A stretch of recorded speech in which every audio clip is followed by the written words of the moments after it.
우리 예수님 공생애에 바리새인과 사두개인들이 자주 예수님께 나와서 질문도 하고 또 공격이 담긴 그러한 질문도 하고 그런 모습 중에 오늘 마가복음 12장 우리 본문을 보니까 부활에 대한 사두개인들의 이 질문, 결국은 믿기 위해서 하는 질문이 아니라 우리가 18절에 이미 기록되어 있듯이 부활이 없다 하는 사두개인들, 그러니까 이미 자기들 결론 내려놓고 부활 그거 말 안 되는 거지 않냐, 이런 이제 도발적인 질문을 해오는 거 있죠. 우리가 때때로 이러한 질문을 현장에서 또 만날 때가 있습니다.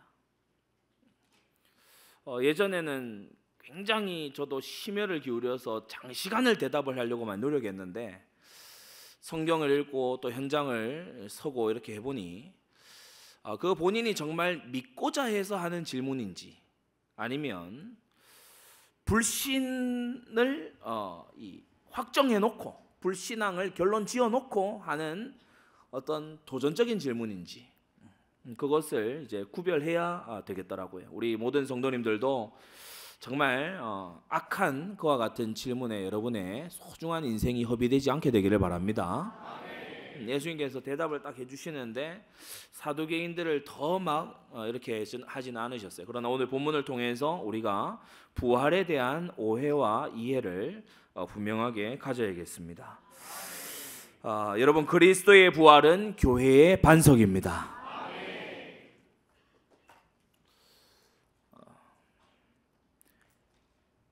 그리스도가 묻혀있는 무덤이 발굴되는 그날 기독교는 세상에서 사라질 겁니다.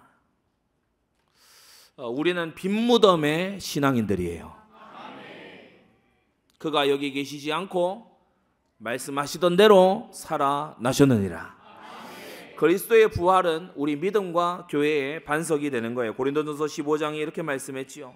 그리스도께서 만일 다시 살지 못하셨으면 우리의 전파하는 것도 헛것이요 또 너희 믿음도 헛것이며 또 우리가 하나님의 거짓 증인으로 발견되리니 이는 우리가 하나님이 그리스도를 다시 살리셨다고 증거하였음이라 라고 했습니다. 여러분, 그리스도의 부활은 복음의 핵심입니다. 대속의 죽으심과 승리의 부활, 이것을 우리가 분명하게 붙잡고 이 사실을 분명하게 깨닫고 복음 증거에 거침없고 명확한 우리가 되어야 될 줄 압니다. 큰 첫째로 부활에 대한 오해 6가지가 있어요. 부활에 대한 오해 6가지. 다른 말로 부활이 아닌 것, 부활 아닌데 이게 부활 아닐까라고 오해하고 있는 것, 그게 6가지입니다. 첫째로 부활은 회생이 아닙니다. 때때로 심정지돼 있다가 또 깨어나는 사람이 있잖아요. 그래서 우리가 서양도 그렇고 동양도 그렇고 3일장을 하는 거지 않습니까? 이 역사를 통해서 3일장 이게 거의 자리매김했거든요. 왜 그러냐? 하루 뒤에 이틀 뒤에 깨어나는 사람이 있는 거예요. 그러니까 다시 깨어나 봤는데 관 아니면 안 되잖아. 그러니까 3일간 기다려보는 거예요. 이 사람이 한 3일 정도 지나가야 확실히 죽었구나 이걸 알 수 있기 때문에. 그래서 회생한 사람들이 많았습니다. 성경 안에도 숨이 끊어졌다가 다시 숨쉬기 시작한 이런 사람들, 기적적으로 회생한 이런 사람들 많이 있었어요. 나인성 과부의 아들이 죽었는데 예수님이 다시 살리셨죠. 이는 부활한 게 아니고 소생한 것입니다. 야이로의 딸도 죽었는데 예수님께서 이렇게 세우셨죠. 이가 회생하고 소생한 거지 부활한 게 아니거든요.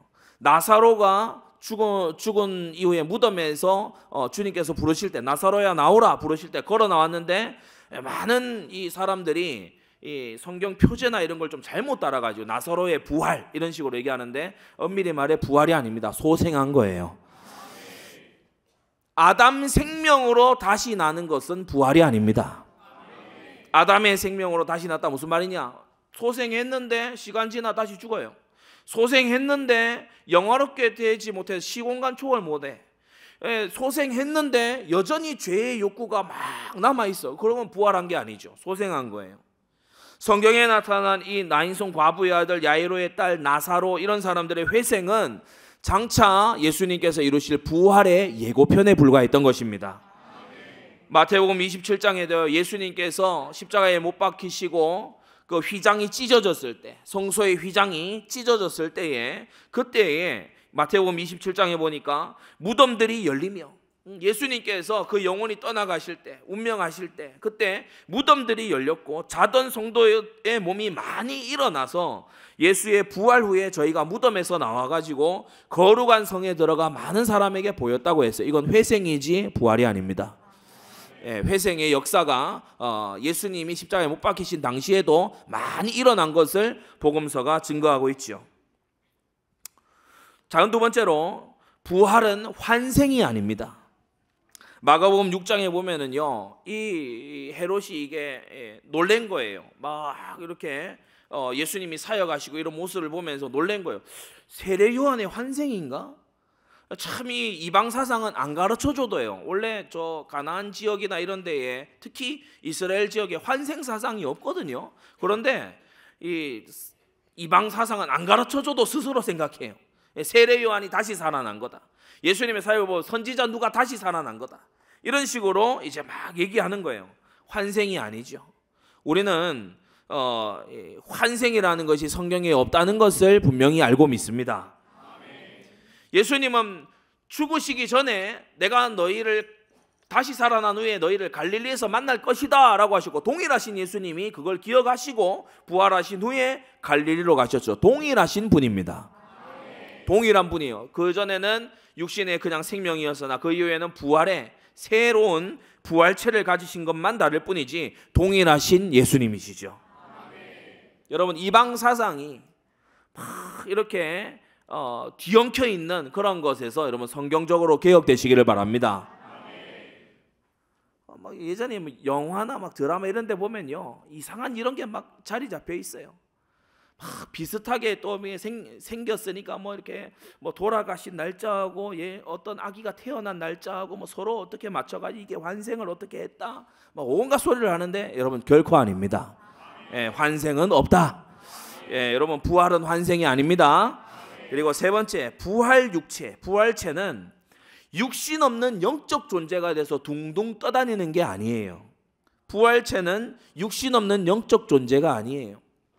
우리가 천국을 물질적인 게 없는 세계로 생각한다면 우린 영지주의에 영향을 많이 받은 겁니다. 여러분, 천국 가면은 서로들 집에 놀러 가십시오. 저는 천국 가면은 가장 이렇게 이게 바쁠 것 같아요. 근데 이제 호련이 나타나니까 막 땀 흘릴 일은 없겠지만, 천국 가면은 방문해보고 싶은 곳이 많아요. 일단 베드로 집을 한번 방문해보고 싶어. 아마 줄 서 있을 것 같아. 그 다음에 이제 구약 인물이라고 하면 다른 사람도 사람이지만 요나 가서 한번 만나보고 싶어요. 그 물고기가 도대체 뭐더냐 이렇게 가서 궁금했던 의문을 한번 물어보고 싶어요. 여러분, 천국은 실제로 이 육신을 가지고서 서로 교통하는 그와 같은 세상입니다. 어떤 분이 그러셨어요. 이 부활체라 뭐냐? 예수님하고 스시 먹는 거다. 예수님이 생선 드셨잖아요, 그죠? 예수님하고 초밥 먹는 거다.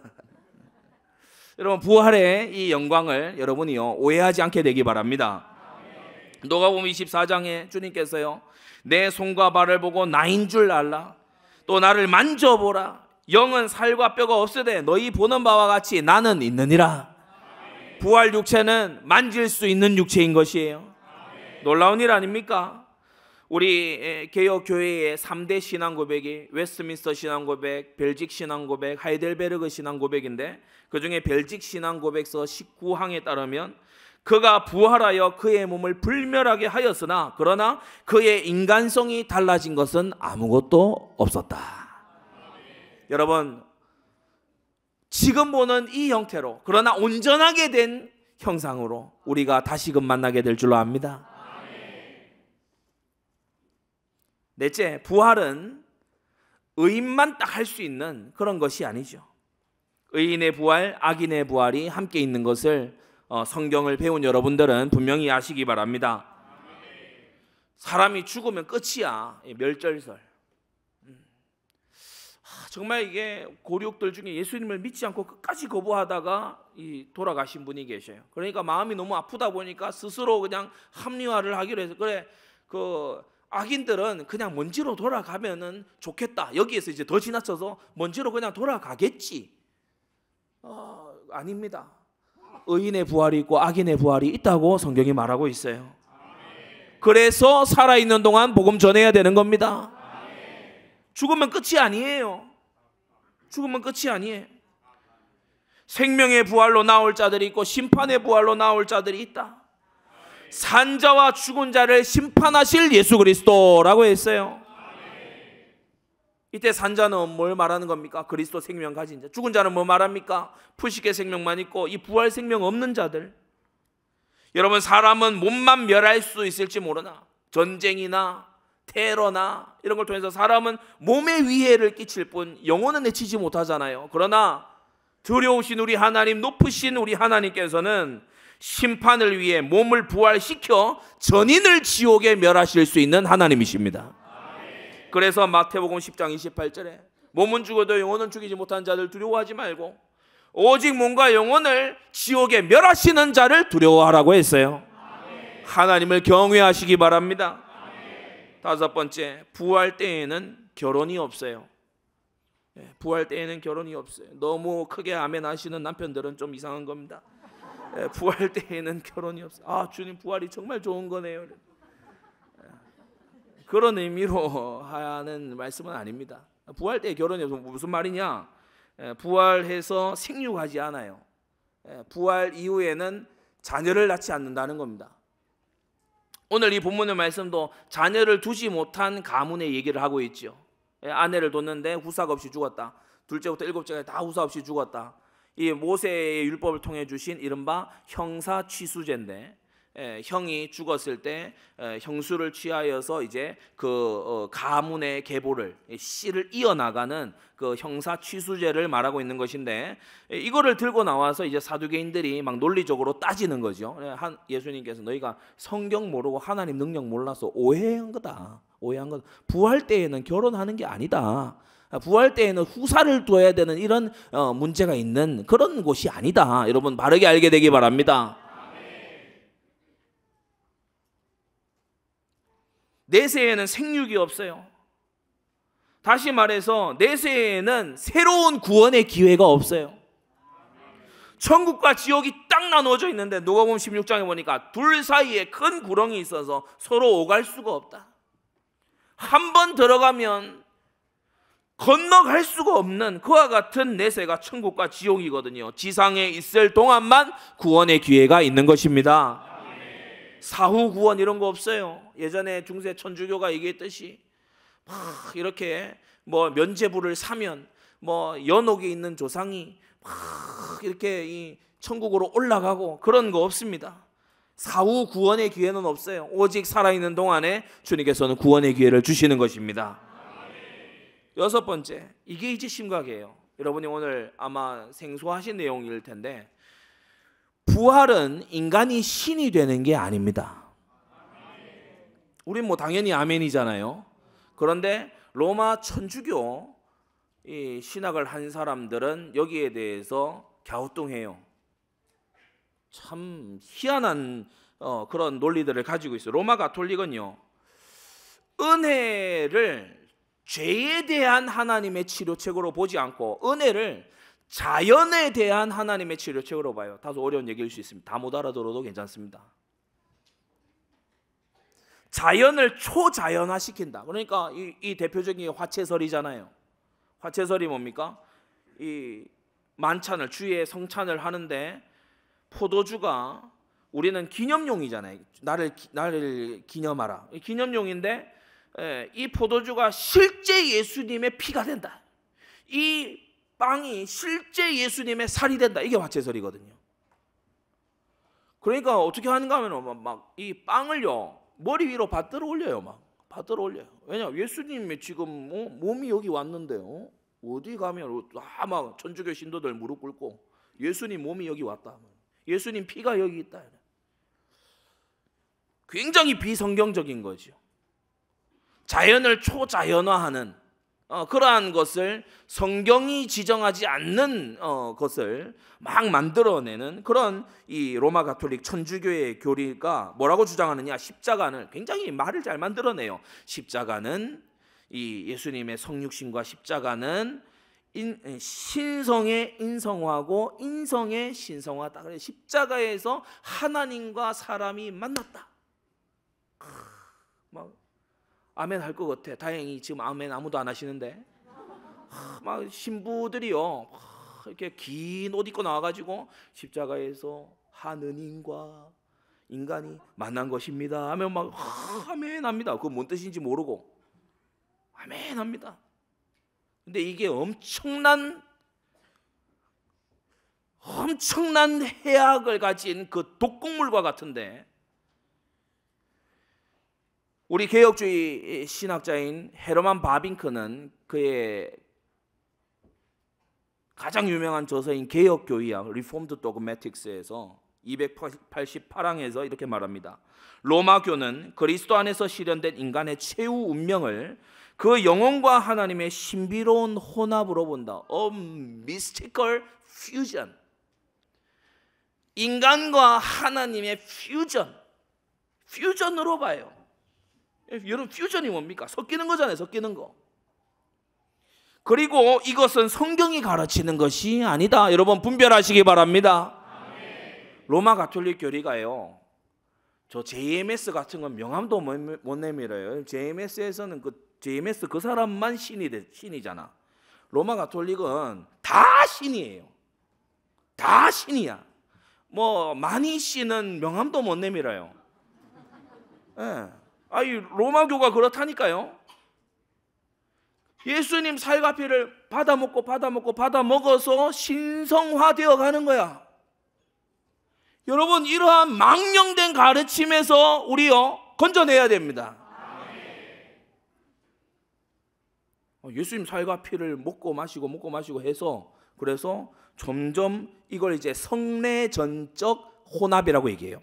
이거를 계속 함으로써 이제 신성으로 나아가는 거. 우리는 신의 성품에 참여하는 거지 신의 본성에 혼합되는 게 아니잖아요. 신의 성품에 참여하는 거지. 성경은 신의 성품에 참여하는 캐릭터, 신의 성품에, 거룩하심에, 의로우심에, 거기에 참여한다고 얘기하지, 우리가 언제 하나님이 된다고 얘기했습니까? 로마 천주교는요, 네가 이것을 먹는 날에는 네가 하나님과 같이 돼요. 바로 그 종교입니다. 바로 그 종교예요. 근데 때때로 보면은 이와 같은 신학의 바탕을 가지고 천주교에서 영세 받았노라고, 세례 받았노라고 말하는 사람을 개혁교회에서 오늘날 세례 받았어 그리고 그냥 무턱대고 받아들이는 게 또 저 예장통합입니다. 맞는 겁니까? 틀린 겁니까? 틀린 거죠. 올바른 신앙으로 회개하고 회복돼야 됩니다. 우리는 마지막 날 부활로 온전히 영화롭게 되어 천국에 들어가서도 주님께서 보좌의 영광을 주겠다라고 하실지라도 우리가 여전히 하나님과 어린 양을 찬송하는 피조물이지 신이 되고 하나님이 되는 게 아닙니다. 이게 천주교의 정체예요. 천주교의 정체란 말입니다.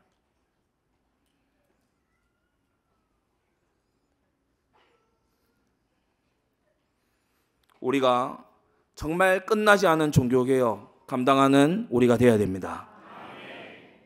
그래서 부활에 대한 오해 6가지. 그 두 번째, 부활에 대한 바른 이해. 그러면 성경은 부활을 무엇이라고 증거하느냐? 첫째로 구약에는 이 부활이 그림자처럼 예고되었어요. 구약에는 이 부활이 그림자처럼 예고되는데 중심 메시지가 뭐냐? 사망 권세, 죄가 끌어들인 이 사망 권세는 사람들을 지배하고 있을지라도 생명의 하나님을 결코 이길 수 없다. 곳곳에 증거하고 있습니다. 에덴 동산에 하나님께서는요, 아담과 하와를 위해 영생하는 생명나무를 두신 거 있죠. 여러분, 우리가 교회 안에 와서도 마찬가지입니다. 요거 죄예요? 요거 죄 아니에요? 요런 데 관심을 두지 말고 사명 감당하고 천국의 복락과 하나님의 상급과 주님의 칭찬이 있을 그런 일에 관심 두시기 바랍니다. 요거를 내가 이거는 죄가 안 되지 않을까? 아리까리하다. 막 이런 거에 관심 두지 말고 확실한 하나님의 뜻을 하시기 바랍니다. 선악과 앞에서 갸우뚱 이런 짓 하지 마세요. 생명나무로 나아가야지. 근데 우리 조상들은 그렇게 하지 않았어요. 생명나무가 있는데도 선악을 알게 하는 나무에 가가지고 게임을 받고 하나님같이 되려고 반역해서 타락한 거죠. 죽음이 들어오게 된 겁니다. 여러분, 죽음이 뭡니까? 세 가지 차원이에요. 하나님을 상실한 영적 죽음. 하나님을 상실했어요. 하나님을 상실하니까 뒤따라서 에덴, 뜻이 기쁨이란 뜻이죠. 기쁨을 상실했어요. 세상 쾌락은 있어. 하늘의 희락을 상실했어요. 그러면서요, 그 근본된 땅으로부터 분리돼요. 이 땅, 흙, 우리의 몸. 그래서 죽음은 분리인데, 하나님과의 분리, 에덴과의 분리, 우리의 근본된 흙과의 분리. 영혼과 육신이 분리되는 것을 죽음이라고 말하죠. 그런데 이 죽음을 우리가 창세기에도 히브리서의 11장에도 등장하는 에녹은요, 죽음을 보지 않고 하나님께서 옮겨주셨습니다. 하나님께서 그렇게 하시면 하시는 거예요. 그러면서요, 히브리서 11장에도 보면요, 아브라함의 아내 사라는 죽은 자와 방불한 사라였어요. 이 생식의 기능이 다 죽어버렸어. 나이 90이 됐으니 다 죽은 몸과 같은 거기에서 많은 이가 생육하게 되었다. 생명의 하나님이십니다.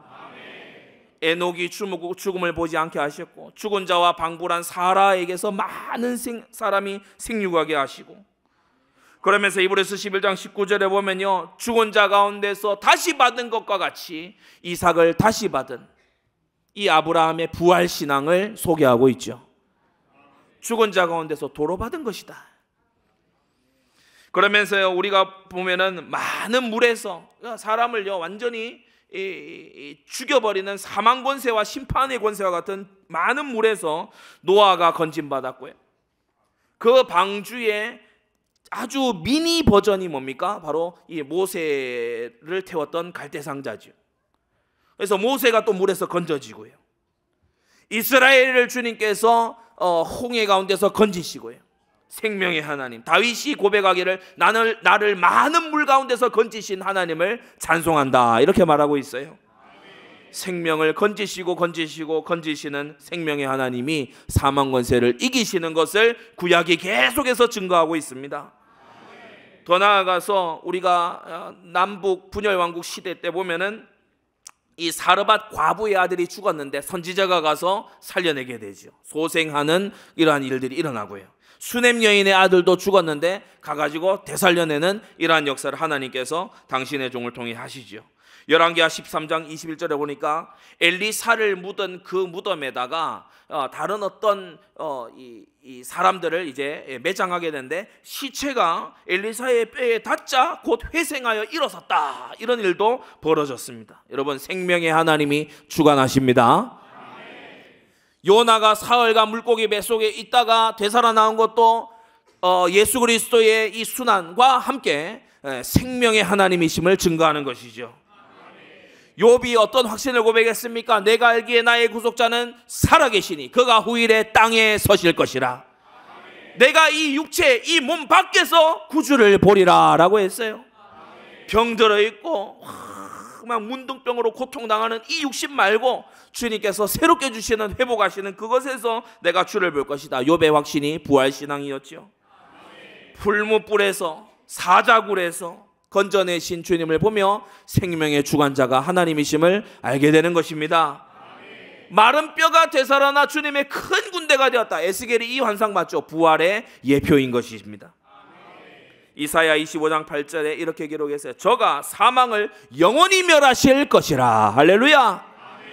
26장 19절에도 보면요, 주의 죽은 자들은 살아나고 우리의 시체들은 일어나리이다. 티끌에 거하는 자들아 너희는 깨어 노래하라. 주의 이슬은 빛나니 있으리니 땅이 죽은 자를 내어 놓으리로다.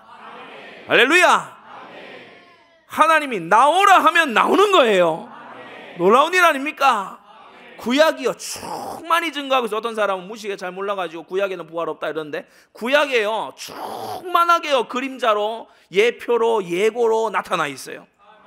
자, 신약입니다. 신약에 이 부활이, 이 생명의 하나님의 놀라운 사역이 이제 성취되는 거예요. 그리스도께서 사망을 정복하셨습니다.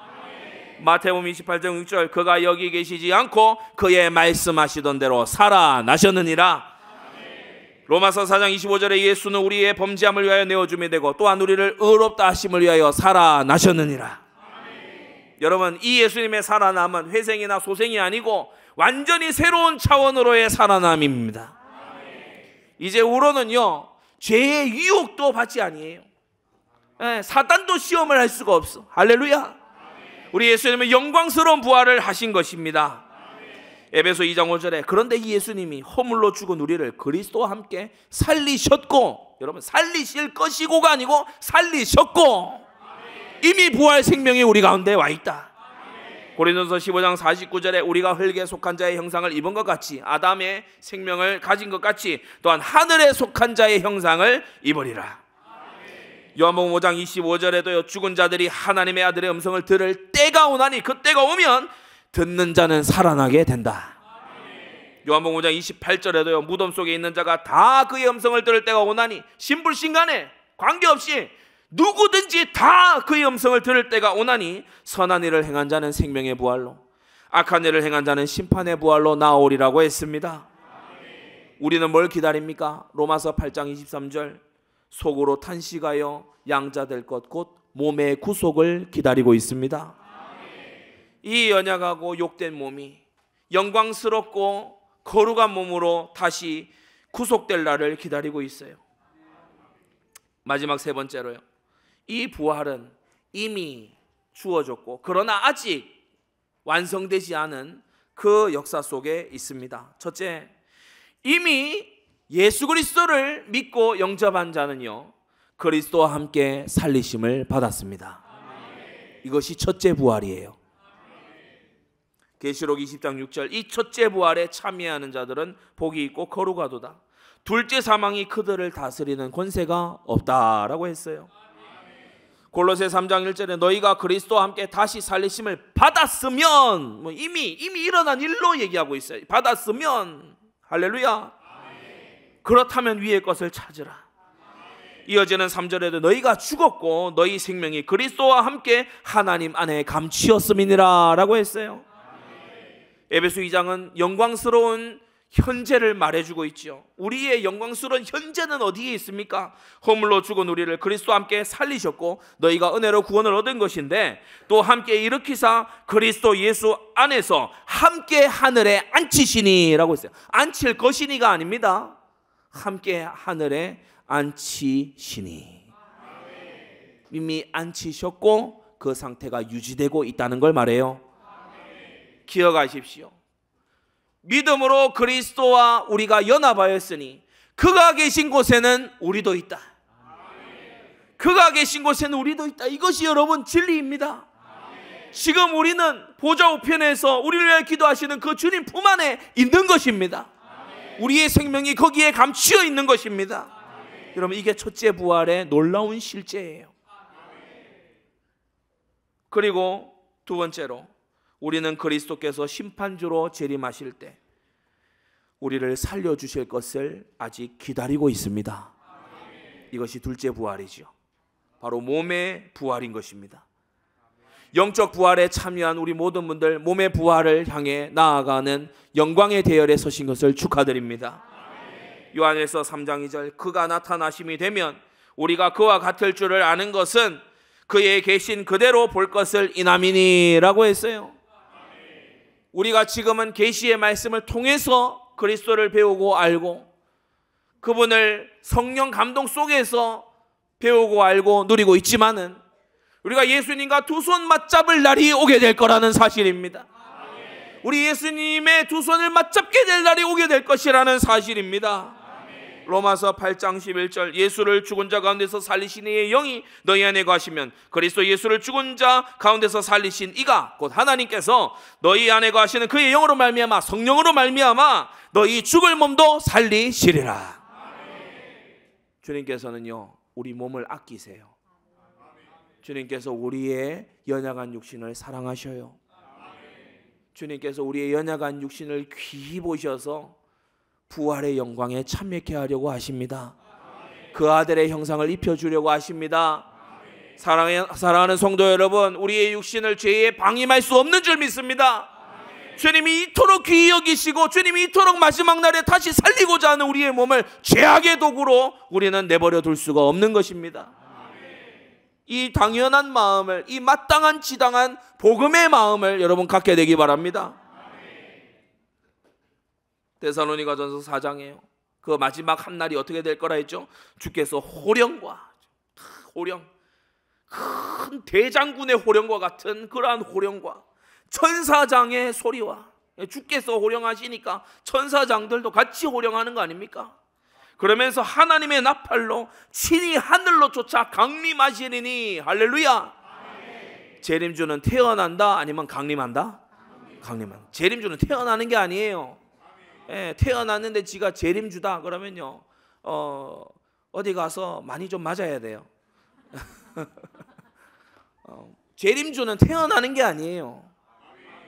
재림주는 주민등록 떼보니까 뭐 경북 청도 어디서 태어났다 이러면 재림주 아닙니다.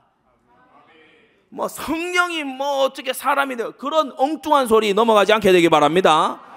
우리를 위해서 성육신 하신 분은 오직 성자 하나님밖에 없으시고, 그분의 이름은 예수 그리스도이시고, 다시 오실 때에 태어나시는 것이 아니고 하늘로조차 강림하시리니 모든 사람들이 보게 될 거고 모든 입술이 고백하게 될 것입니다.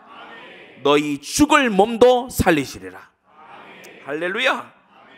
여러분, 한 번 태어난 자는 두 번 죽고요. 그래서 육신 생명만 가지고 있는, 아담 생명만 가지고 있는 사람은 첫째 사망, 이 몸하고 영혼이 분리되는 거예요. 그런데 둘째 사망은 뭐냐? 하나님의 모든 자비, 모든 에덴과 영원히 결별하는 거예요. 아무 기쁨이 없어요. 지옥은 에덴이 없는 거예요. 지옥은 기쁨이 없는 곳이에요. 영원히 갈라져요. 한 번 태어난 자는 두 번 죽어요. 그러나 지상에 사는 동안 그리스도 생명으로 거듭난 자, 두 번 난 자는 한 번의 그 육신과 영혼의 분리를 지나서 우리가 무덤 속에 기다리고 있을 때 주님께서 다시 와서 일으켜 주시고 영원히 주와 함께 거하게 될 줄로 믿습니다. 그때 우리의 육신도 영혼도 우리의 기쁨도 그리고 우리의 앙망하는 하나님도 모두 같이 함께 하게 될 것입니다. 임마누엘 나라에서 말이죠. 그래서 작은 세 번째로, 부활 소망 가진 성도는 그에 합당하게 살아갑니다. 이 복음의 영광 안에 합당하게 살아가요. 여러분, 질병 때문에 너무 낙담하지 마십시오. 부활이 있습니다. 또 반대로 여러분이요, 몸을 가지고 죄의 사욕에 종노릇하지 마십시오. 주님이 부활시키실 몸입니다. 눈으로 헛된 것을 많이 보지 마십시오. 입으로요, 저주스러운 모독적인 언사들을 하지 마십시오. 주님께서 다시 살리실 입이잖아요. 주님께서 다시금 살려주실 눈이잖아요. 여러분, 우리가요, 주님께서 이토록 나의 연약한 육신을 소중히 여겨주시니 우리 또한 연약한 육신을 소중히 여기는 우리가 되어야 될 줄로 압니다. 하나님을 경외하지 않는 이 유물론으로 막 돼 있는 이런 나라에서는요, 사람들의 몸을 함부로 막 대해요. 사람의 몸을 막 함부로 대해요. 저기 동남아 어느 지역에 가면은 이 감옥을 이렇게 해놨는데 완전 최악이에요. 완전 최악이에요. 뭐 한 3명 4명 들어갈 수 있는 그만한 크기에 수십 명이 들어가 있어요. 이거는요, 막 완전히 너무 심한 거 있죠. 또 반대로 우리나라처럼 감옥 갔더니 개인별 샤워실 다 주고, 그것도 좀 문제입니다. 지금 요새 청년들이 갈등한다 그러잖아요. 내 원룸보다 훨씬 좋네. 저 어떻게 하면 들어가지? 그걸 너무 감옥을 약간 천국처럼 만들어 놓는 것도 이상한 일입니다. 다시 돌아와서 여러분, 우리의 몸을, 연약한 몸을, 우리의 죄된 몸을 주님께서 긍휼의 눈으로 바라보시고 다시 부활의 육체로 살려주려 하시니 우리가 그 주님의 마음을 알진데 우리가 몸의 사욕에 져서 살 것이 아닙니다. 육신의 정욕대로 살 것이 아닙니다. 그러면 우리가 거룩하게 살면 막 부활로 막 전진되냐? 그 얘기가 아닙니다. 주님께서 그토록 우리의 몸을 귀히 여기시니 우리 또한 몸을요 함부로 세상에 허비하는 우리가 되지 말아야 될 줄로 압니다. 하나님을 경배하는 나의 몸으로요. 맞습니까? 주의 일에 헌신하고 땀 흘리는 나의 몸으로요. 여러분, 몸의 구속을 기다리는 자답게 사시기를 바랍니다. 네 가지로 사세요. 경건과 소망으로 사시기 바랍니다. 요한일서 3장 3절, 주를 향하여 이 소망, 이 부활 소망을 가진 자마다 그의 깨끗하심과 같이 자기를 깨끗하게 하느니라. 베드로서 3장에도요, 거룩한 행실과 경건함으로 하나님의 날이 임하기를 바라보고 간절히 사모하라고 했어요. 둘째로요, 항상 힘써 말씀을 전파하시기 바랍니다. 디모데후서 4장에 이렇게 말씀했지요. 하나님 앞과 산자와 죽은 자를 심판하실 그리스도 예수 앞에서 그의 나타나실 것 그의 나라 두고 엄히 명한다 라고 했어요. 너는 말씀을 전파해라. 여러분, 믿음은 들음에서 납니다. 들음은 그리스도의 말씀으로 말미암습니다. 여러분, 이 믿음이 있는 자만이 부활하게 되는 것입니다. 그래서요, 말씀 전해야 돼요. 말씀 전해야 들을 거 아닙니까? 들어야 믿을 거 아닙니까? 믿어야 거듭날 거 아닙니까? 말씀 전해야 되는 거예요. 자나깨나 말씀 전해야 돼요. 더 나아가서 우리가 자고 있을 때에도 말씀은 전해줘야 돼요. 24 전도 시스템, 24 선교 시스템. 여러분, 정말 두고 기도하게 되시기 바랍니다. 세 번째, 주의 일에 더욱 힘써 수고하는 자가 되는 거예요. 주의 일이다 이러면요, 두 팔 걷어붙이고 하는 거예요. 왜냐? 그게 영원하거든요. 그게요, 부활했을 때에 나의 상급이 되거든요. 놀라운 일이지요. 그래서 주의 일이다 그러면요, 막 앞다퉈서 막 하는 이와 같은 성도들이 되는 이유, 우리가 부활하기 때문입니다. 영원한 천국이 있기 때문입니다. 고린도전서 15장 부활장 맨 마지막 절 58절, 그러므로 내 사랑하는 형제들아, 부활을 한다, 이렇게 부활한다, 이렇게 영화롭게 된다, 사망을 멸하게 된다, 다 알려준 다음에 그러므로 내 사랑하는 형제들아, 견고하며 흔들리지 말며 항상 주의 일에 더욱 힘쓰는 자들이 되라. 오늘 이 말씀 받은 우리는 이전보다 전도에 더 열심히 있어야 돼요. 혼자만 생명의 부활로 나아가겠다, 이런 여러분 이기적인 태도 버리세요. 나의 고륙 지친도 생명의 부활로 나와야 될 거 아닙니까? 나의 직장 동료가 생명의 부활로 나와야 될 거 아닙니까? 나하고 뭐 껄끄럽다 어떻다 이거 다 떠나서 생명의 부활로 나와야 될 거 아닙니까? 넷째, 피차 위로하고 격려하라고 했어요. 문제와 어려움을 만났을 때 잘못 사역하는 경우가 있어요. 잘못 사역하는 경우가 뭐냐? 오직 현세만 바라보도록 딱 사역하는 겁니다. 잘못 사역하는 겁니다. 영원한 세계와 떼놓고 딱 사역해요. 너무 어려워해. 그러니까 뭐라 그러냐? 요렇게 하면은 요 문제가 해결될 거다. 아니요. 우리는 일평생 문제 해결 안 돼도 좋아요. 부활하니까. 우리는 지옥불 들어가는 부자가 아니고 거지로 살았어도 천국 가는 나사로가 되길 원해요. 영원한 세계입니다. 잠시 잠깐 살다가는 이 세상이 아니고 영원 세계란 말이에요.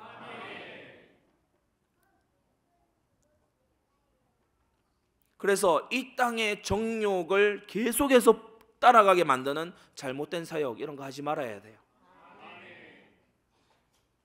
이 부활 소망 가지고서 서로 위로하고 서로 격려하고 천국의 상급이 됩니다, 집사님 권사님, 이런 말로 서로 격려하고 하나님께 영원히 기억될 겁니다, 이런 말로 서로 위로하고 격려하는 그런 축복된 성도들 되시기를 바랍니다.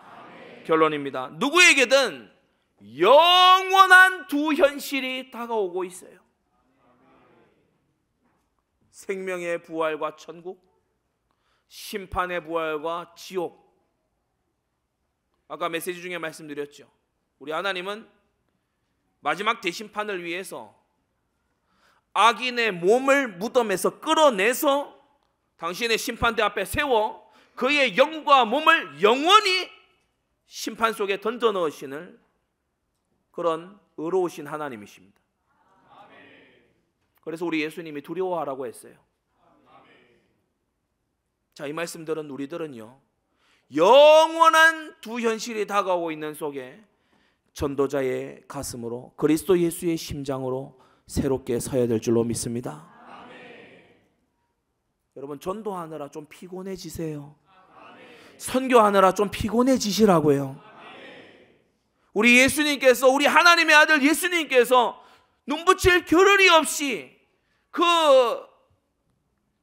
갈릴리 호수를 지나서 건넌 마을로 건너가실 때 여러분 어떻게 하셨습니까? 예수님이 너무 피곤하여 고나여서 주무셨지 않습니까? 우리 예수님께서 그러한 헌신으로 이 땅에서 전도하고 말씀 전하시고 제자 삼으셨다면 우리 또한 우리의 육신의 힘이 허락하는 한에는 하나님 나라의 일에 열심하는 친백성이 되어야 될 줄로 믿습니다. 사망에서 부활하신 예수 그리스도를 믿으면 구원받습니다. 여러분, 이 믿으면 구원받아요. 이걸 못 듣고 있다는 말입니다. 사망에서 부활하신 예수 그리스도를 믿으면 구원받아요. 이걸 못 듣고 있잖아요. 이걸 모르고 있잖아요. 그리고 여러 다른 어떤 이상한 사상을 가지고 부활을 오해하고 이상하게 취급하고, 심지어 천주교 같은 경우에는 인간이 신성화되는 거다 이딴 식으로 얘기하고, 이거 바로 잡아줘야 됩니다. 부활 생명과 부활 소망으로 여러분 네 가지 일에 충성된 하나님의 사람들 되시기 바랍니다.